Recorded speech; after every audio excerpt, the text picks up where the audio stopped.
I can't. I get it all mixed up these days. But anyways, it's it's Friday. And so today we're going to talk about something I probably should have talked about yesterday, because I think it happened yesterday, but I could be wrong. Sometimes, like I said, I get it confused sometimes. But we already talked about, the Pope. I think the funeral is tomorrow morning. I think it's 3 a.m. Eastern time. So 2 a.m. where I'm at. And so that'd be a little too early. I'll have to watch the rebroadcast of that. So it's so we won't talk about that. Funeral is tomorrow, then not too many days afterwards they'll start the conclave. But I think today we're going to do a progress report. I believe the president had hit 100 days. It may have been yesterday, maybe it's today, I can't remember. But anyways, we're going to do a progress report of his first 100 days. And kind of see where he's at. The media's had their little spiel, and the pundits have had their spiel, and all that fun stuff. But I'm going to give my little opinion and spiel. So let's see, first 100 days. Well, I know yesterday I talked about immigration. For the most part, I think he's on it. The border is secured for the first time in decades.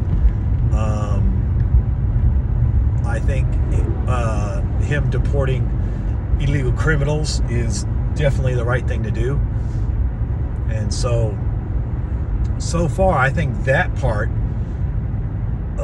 of the immigration he's spot on. He's right on, and I give him an A for that.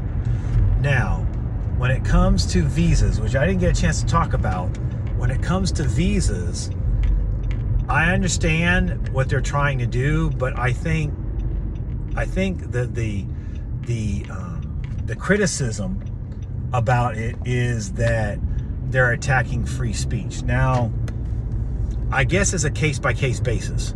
So I think they need to be careful when they start revoking visas, especially to student visas.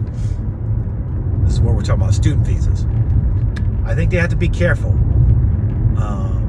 Yes, if this particular student was involved in physically impairing students from going to class, or physically harming a student or something like that, automatically revoke their visa and send them home. But if all they're doing is talking, they're not impeding anybody from going to class or anything like that. If all they do is talking, then no, there's no reason to revoke their visa. You may not like what they're saying, but college is about exchange of ideas. At least that's what it used to be.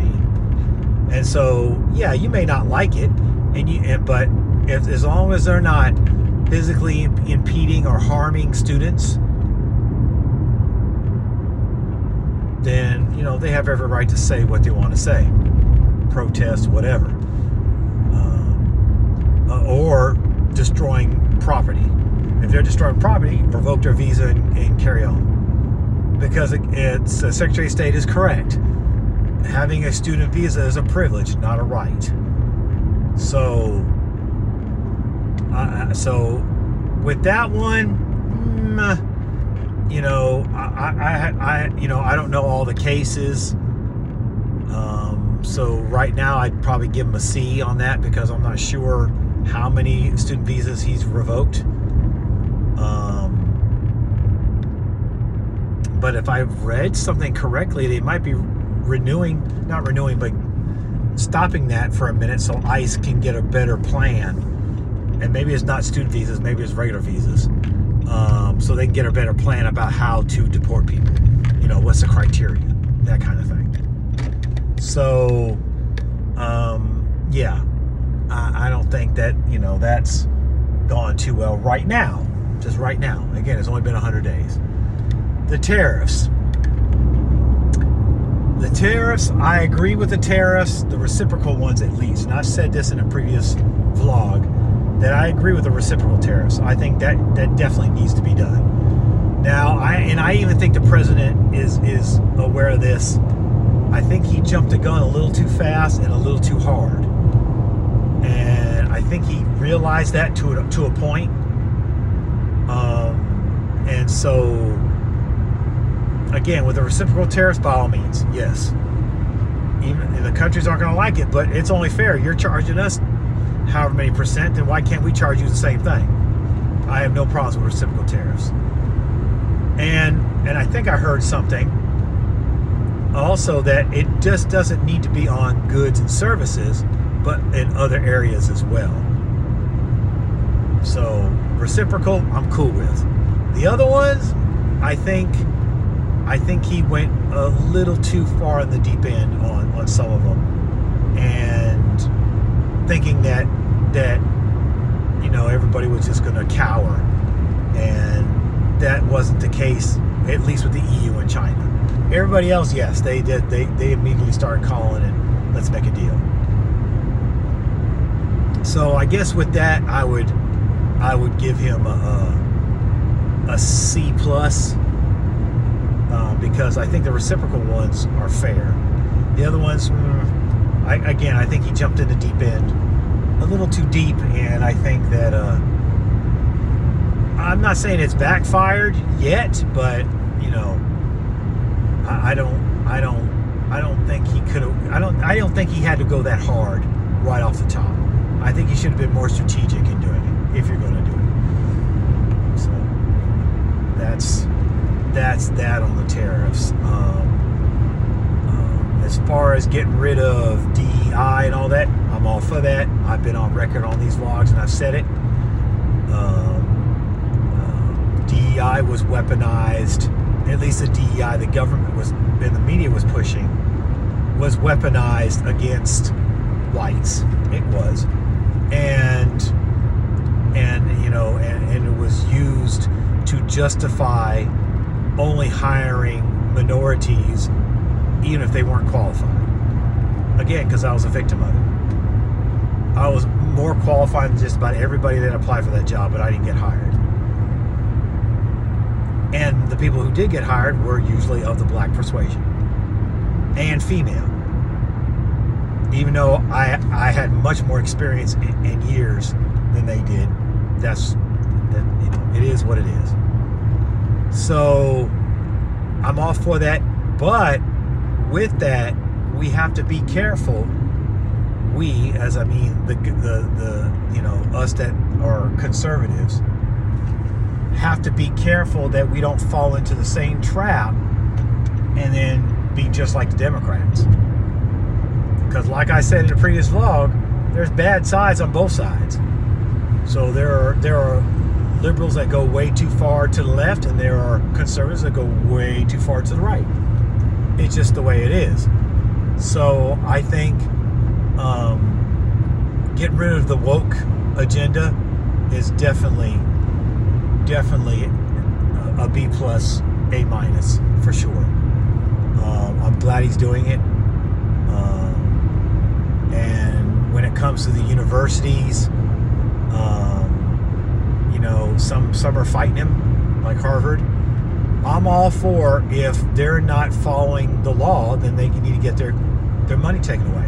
If they're accepting federal funds, and this is the thing people don't understand, you accepting federal funds means that you have to meet the criteria to get those federal funds.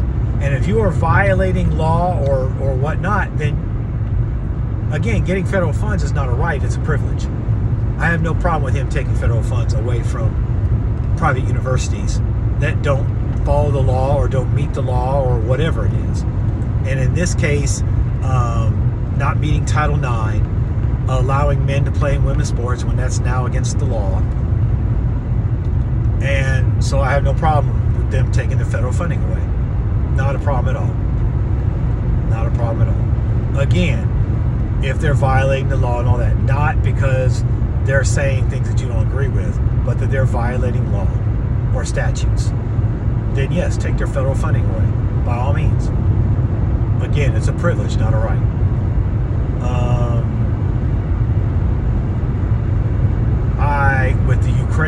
Russia conflict. I think that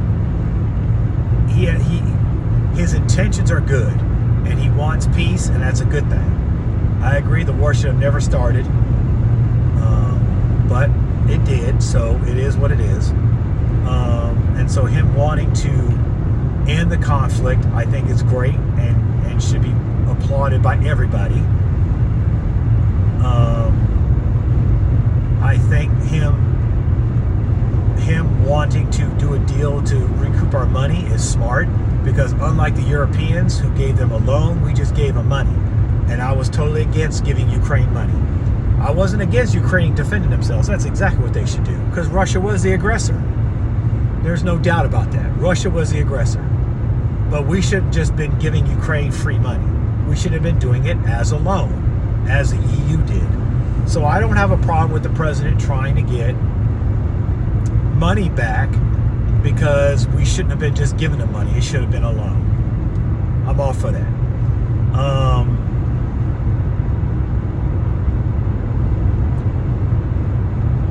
I don't necessarily have an issue with giving arms to Ukraine as long as it's not our top stuff.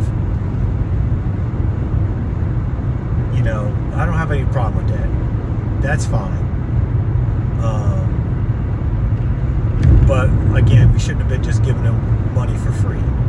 And I do think that, even though Putin is the bad guy, I think Zelensky was manipulating the last administration to get more and more and more and more and more money.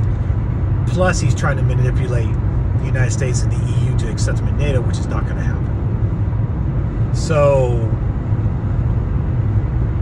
I guess I would give him a B, I think, on the Ukraine-Russia thing, because his intentions are good. He wants peace. He wants to stop it. The EU and the United States agree on that.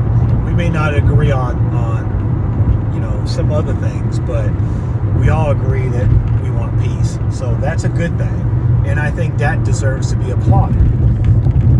Now, I saw something today that Russia's ready to make a deal. Let's jump on it. But is Ukraine ready to make a deal? See, it takes two to tango. It takes two to tango. And so that's where, okay, Russia's ready to make a deal, but is Ukraine willing to make a deal? And when President Zelensky came to the United States, to the White House to see President Trump, he was very ungrateful and was trying to dictate to President Trump what they should do and what they need to give him. You're in no position to dictate anything. And President Trump was right. If it weren't for the United States, you'd probably already lost the war, despite the courage of your troops and people and civilians that are fighting. So he was right about that. And Zelensky, I think, is manipulating the world into getting what he wants, and you're not going to get everything you want. Should Crimea be given back to Ukraine? Yes, it should. Will it? Probably not. Probably not. Ukraine getting pre-Crimea takeover borders probably will not happen. There's going to have to be a compromise, which is always, which when you make a deal, it's all about compromise. Not everybody's going to get what they want. And so it's going to be incumbent on the Ukrainians and the Russians to come to what they're willing to accept. And I guarantee Russia is not going to want to give up Crimea, because that gives them a warm weather port to which to launch their navy, instead of all the ice ports that they have. I don't think they're going to give that up. They should, because them taking Crimea was wrong. And I agree that if you really, that everything should go back to pre-2000, whatever year it was, before the invasion of Crimea should go back to those borders. I'm all for that. But is that realistic? No, it's not. Because you already know that Ukraine's going to have to give up the part of Russia that they invaded. You know that's a guarantee. That's the Russia's going to want that. But how much of Ukraine is Russia willing to give back? That's the question. You know, how much is Russia willing to give back of the lands that they've taken over in Ukraine? How much? So we'll see. Again, I think he's doing a pretty decent job as far as trying to get it done. But both parties have to agree. You can keep saying Putin this, Putin that, but Zelensky's got to agree to ceasefires and peace deals too, just like everybody else. And I think that I think that once both parties come together, you know, I think it's going to work out. Again, not everybody's going to get what they want. Yeah, not everybody's going to get what they want, and so hopefully both parties will be able to live with whatever comes, and so we can get this peace deal done, and we can move on to the next thing, which would be Gaza. That's another thing. Progress report. The Gaza thing, yeah, I mean, he got the hostages, so I definitely give him credit for that. Not all of them. Well, maybe all the live hostages, because there are some dead ones. But that's a very difficult situation. I'm still kind of up in the air about his plan as far as taking over Gaza, redeveloping it, and then supposedly letting the Palestinians come back in if they want to. Yeah, I don't know. I guess, like he said, it hasn't been tried. I mean, it can't hurt that much because everything else has been tried. So, okay. But we'll see. So that's kind of up in the air. I give him a C right now because the hostages thing, yes, you got a lot of the hostages back. At least the ones that are still living. Now, I think they still have some that are dead. Maybe still living. I don't know. That still need to come back. So, still working on that. I think that that will be the next thing that comes down the pike as far as peace talks and whatnot. What else? Well, he got the eggs down. Okay. Inflation is about even right now, I believe.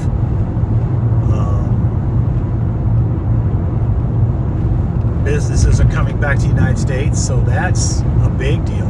So when it comes to bringing manufacturing back to the United States, if all these deals go through, then he's definitely got an A on that, because manufacturing do need to come back to the United States. We're too reliant on other countries, and we need to bring manufacturing back to the United States.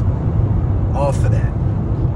Education, giving education back to the states, all for that. I don't think he should totally get rid of the Department of Education, because you're still going to need the Department of Education to make sure that everybody follows federal law, Title IX, those type of things.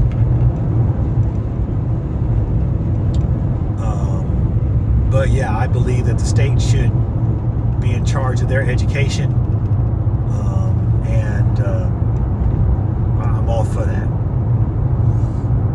Again, I don't think the Department of Education should be totally eliminated, but it should be very, very small, in that they still need somebody at the federal level to make sure that the states follow federal law, like Title IX. And he's moved all the other stuff, money stuff, to other departments. That's cool. So we'll see, but right now I'm all for that, and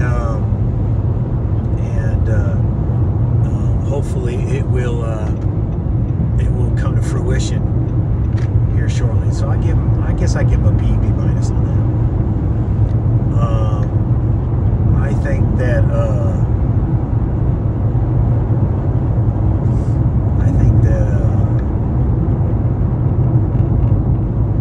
what else can I say about his first 100 days?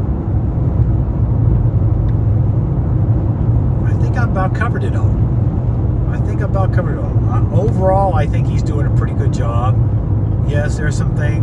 that he could have definitely done better or differently.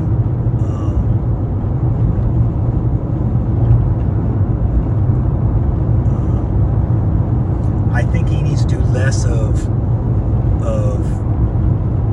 blaming the prior administration on what they didn't do. We already know they didn't do it. You know what I'm saying? You've made it perfectly clear what they did, what they didn't do. Just leave it alone and move on. You know what I'm saying? You constantly making sure people know that it's Biden's fault.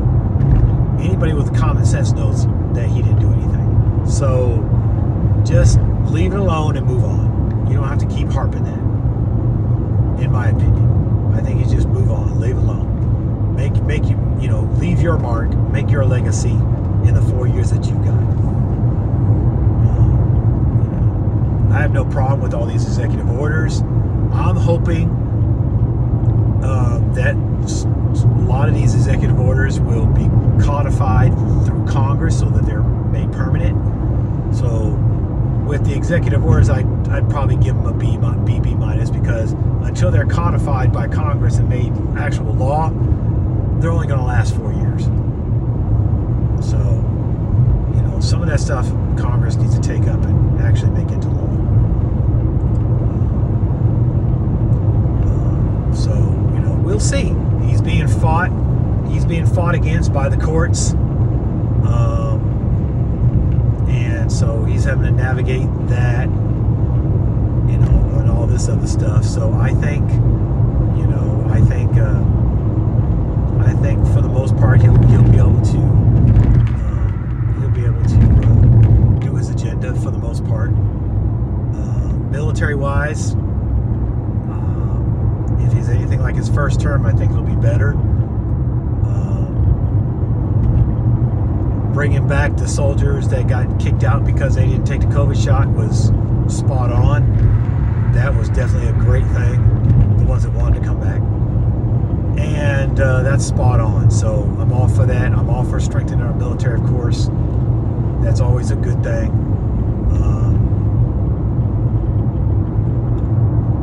I am of the opinion that we need to lessen our footprint overseas. That's just me. But I understand that in some places we can't. Europe and Korea or Japan. I get it. I understand it. I guess for me, I'd rather have all them troops here and then we just deploy out. But I understand having them forward deployed obviously makes strategic sense and tactical sense. I get it. I guess I think we should just not be in as many places as we are. But that, for instance, the Japanese, we have a lot of friction with the Japanese with our bases. Just move them all to Guam. Just move them to Guam. Guam's our territory. We're close enough to where we can do what we need to do. If the Japanese really don't want us there, and I think the government don't have an issue with it, but it's a lot of the municipalities and prefectures, whatever they call them in Japan, they're having issues. And so, look, if those countries are having issues, then just move everything to Guam. Move everything to Guam. It's American territory. It's close enough in the Pacific to where we can still do what we need to do.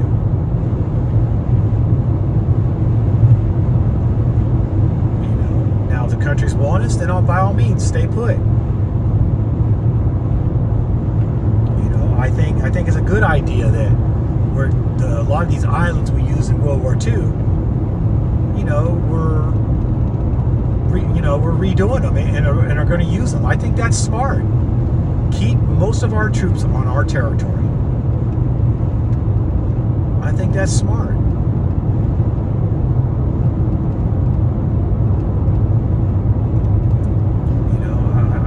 I really think that's smart.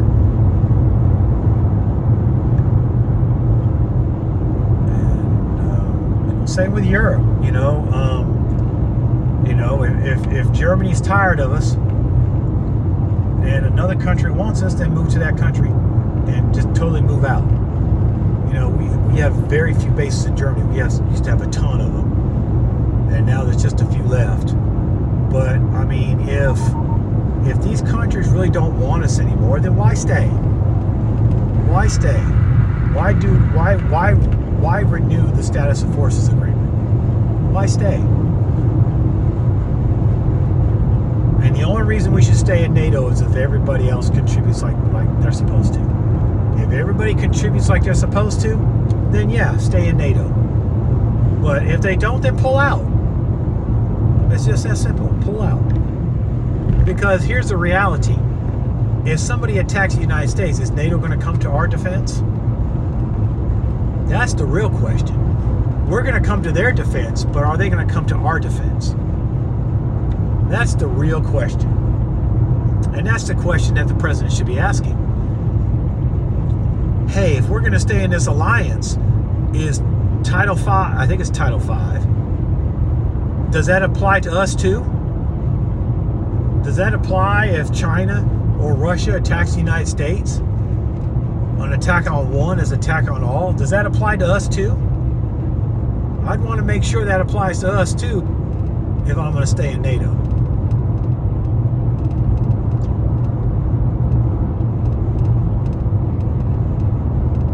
That's the question I'd be asking the NATO Secretary General. If the United States is going to stay in this alliance, if something happens and somebody attacks the United States, are y'all going to come to our aid like you would expect us to come to your aid? Is that going to happen? Because if not, then we're going to pull out. This alliance is no longer suitable for the United States. It may work for the rest of y'all, but it's not suitable for us. And if we were to pull out of NATO, I don't think NATO would exist anymore. I think they would just call it the EU, whatever, and call it a day. NATO wouldn't exist anymore. NATO is nothing without the United States.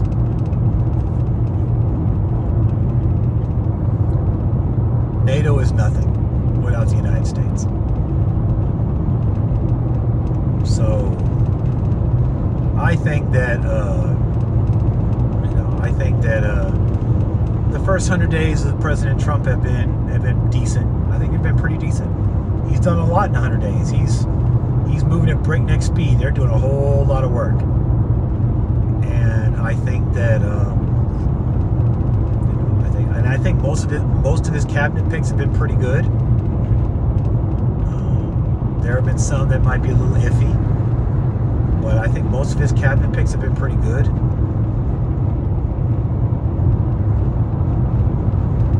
And I like how he brought in non quote unquote Republicans, or non-conservative, should I say, more centrists into the administration, like RFK and Tulsi Gabbard. I think that's a good thing. I think that's a way you build bridges, is you bring people in that that might not agree with you on everything, but agree with you enough to be able to work with you and have talent. I don't have nothing against RFK Jr. I know there's a lot of people out there that don't like him, but I think him getting rid of the dyes and food and stuff is decades overdue. Him fighting autism, long overdue. I think all the things he's doing so far are great, and I hope they all get approved and pass through Congress and everything. I love it. I think Tulsi, bringing her in, I probably would have rather seen her as the Secretary of Defense, but that might be a conflict of interest because she's still a reservist. So that she would have had to give up her military career to serve in that position. So putting her as DNI, okay, that's fine. I probably would have put her as the Secretary of Homeland Security instead of Newham, and she could have went somewhere else, but hey, it's all good. I still would have put Kash Patel as the FBI director. He'd either been the FBI director or the ICE director or something. But yeah, he has experience. And so that was smart. Bringing Tom Homan back, smart. Knows what he's doing. And bringing Tom Homan back not only was the right thing to do, but it also was the right thing to do for all the sheriffs out in the United States, because they all loved him because he supported them. And so bringing him back means you automatically got all the sheriff and police departments on your side, because they know stuff is going to get done. Especially the border sheriff and police departments. So that was a smart move. Definitely a smart move. So yeah, I think for the most part, most of his cabinet picks have been pretty good for the most part. So yeah, he gets a B+, A- on that, in my opinion. All is my opinion. So I think he's doing pretty good. I think he's doing pretty good. Again, there are some things I don't agree with, and there's some things he could do better, and he slipped up on a little bit. But I think he's doing all right so far for his first 100 days. Again, he's got a whole lot of time to iron things out, but I think he's doing pretty good so far. But like I said, the main thing that he needs to make sure that is successful is the economic thing. That's what's going to really save or kill his presidency, is these tariffs and everything he's doing economically. That is what's going to really, that's what's really going to that's what's really going to make or break his presidency, is his economic agenda. That's what's going to do it. Yeah, that's what's going to do it. So we'll see. It's you have to be patient when it comes to administrations. Not everything happens when we want it to happen. So I think for his first 100 days, yeah, I think he's done. I would give him a B+, A- overall. Probably more B+. I think so. So that's it. That's all I'm talking about on today. I just thought I'd bring that up, give my little 2 cents. And so, again, I appreciate everyone. Like, subscribe, hit that notification bell. Share it with somebody if you're liking the content, or you think somebody else might like it. Share it, please. Again, I appreciate each and every one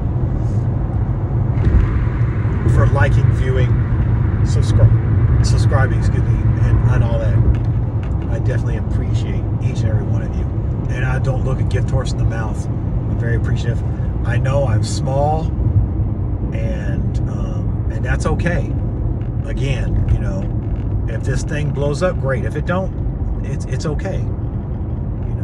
It's a chance for me to vent and talk and hope maybe somebody listens and somebody thinks it's kind of cool or informative, and they might share it with somebody else.